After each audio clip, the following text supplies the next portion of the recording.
The movie is The Fantastic Four First Steps, which was written by Josh Friedman, Eric Pearson, Jeff Kaplan, and Ian Springer, and directed by Matt Shakman. The film follows four scientists turned superheroes who are living in a 1960s-inspired, retro-futuristic world, protecting the people of Earth from every possible threat. Mr. Fantastic, the Invisible Woman, the Human Torch, and the Thing face their most daunting challenge yet as they're forced to balance their roles as heroes with the strength of their family bond. The Fantastic Four must work together to defend Earth from the ravenous space god Galactus, as well as his enigmatic herald, the Silver Surfer. The Fantastic Four has historically been one of the most cursed IPs in the entire Marvel catalog.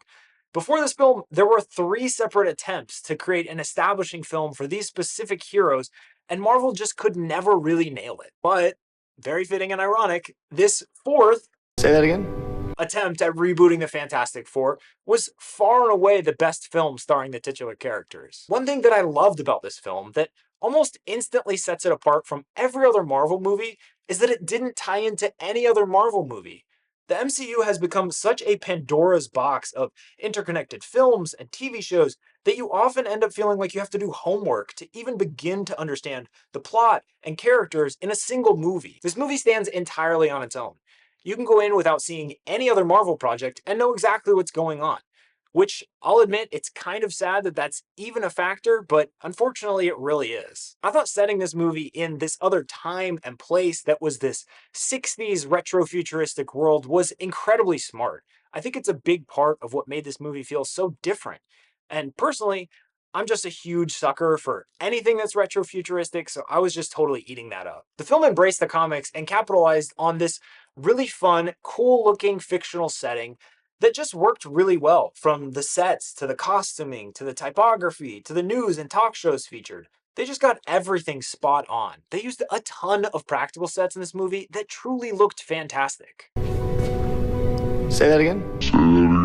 Going the extra mile in that regard makes such a massive difference in the end result. And they really were gorgeous, with all sorts of awesome props and furniture that really helped to build out this world that they created. Also, once again, it seems like movies are finally rediscovering colors. There are so many bright and vibrant colors in this movie, from the crisp blues of the Fantastic Four's turtleneck sweater jumpsuits to the brilliant red, orange, and blue lab of Mr. Fantastic. It truly looked the way a comic book movie should actually look. I thought that every scene with Galactus was awesome. That was such a cool portrayal of him, and honestly, as I was watching, I was kind of wishing I would have gone to see this in an IMAX just to see the aspect ratio change when he appeared on screen. That's a character that I think could easily come off as a little bit lame, but honestly, he was so interesting to look at, I was totally engaged every time he came on screen. And once again, I think that was because it was a blend of practical and CGI costumes that made it look as good as it did. I also really appreciated that most of the movie was us getting to know these characters and observe their relationships and their dynamics as a family. His family. The movie had some very cool action sequences, but it wasn't jam-packed with them, which allows you to actually get to know who these heroes and these people are. Honestly, the movie is, more than anything else, largely about family. You don't turn your back on family. The acting was good all around. I thought that everyone delivered really strong performances, but I think that my favorite performances out of the movie came from Pedro Pascal, Ebon Moss-Bachrach, Julia Garner, and Ralph Ineson. I also liked what they did with Ben Grimm or The Thing a lot. I think that's a character that's also kind of hard to make relatable at all because he's a little bit hard to look at, and he also has been portrayed as kind of a grouch previously. And it sounds so dumb, but like giving him all sorts of clothes and hats and giving him hobbies like cooking and just making him softer in a lot of different ways makes him so much more likable, and it lets his humanity come through so much more than if he's just this sort of weird rock person. For the most part, I thought the CGI looked great. But there were a few moments where I thought it looked quite bad, actually. Those specifically came around the baby, and then a few scenes later on in the third act. Not sure what happened there, but just something I couldn't help but notice. Also a very minor thing, but I wish Vanessa Kirby's Sue Storm would have had a hairstyle that was reminiscent of that era that they so carefully cultivated.